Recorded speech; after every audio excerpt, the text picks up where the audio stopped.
Ngo e-Independence Stadium yaseMatolweni lixesha leendaba. Molweni uba niyafuna.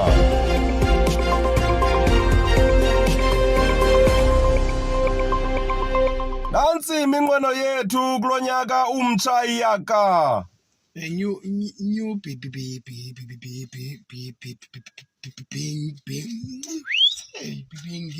Masiziqale ngenqaku laseZimbabwe nanjengoko sinosibari nabatshana mandithule phofu.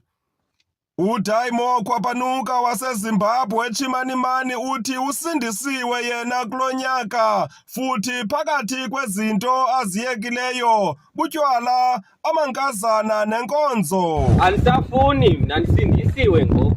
Le nto yokuba sisela itywala okokoko senza into etywala andinamsi, andinamfazi, andinabantwana, ngenza ngento etywala. 2026 andifuni netyomi eyi-1 yecaweni.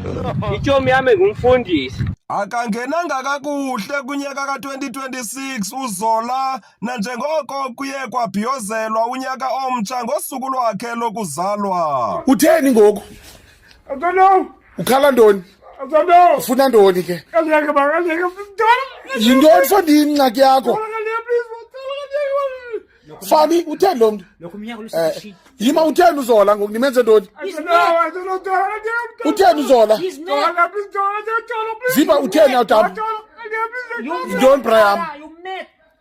You really mad. Ukhala ntoni ngoku?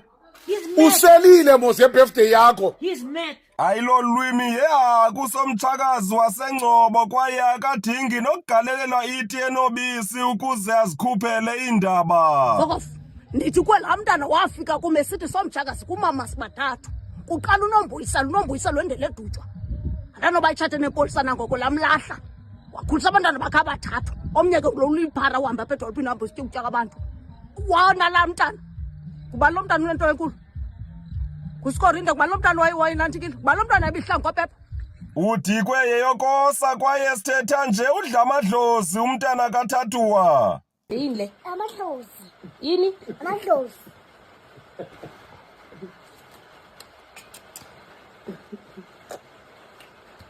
Udla ini? Amadlozi. Siziqokelele sazigqiba saziqongqotha saziqoshelisa siqhubeka singagqibelisi. Mntanomgquba mayingqamane kwixela izayo. That is cool.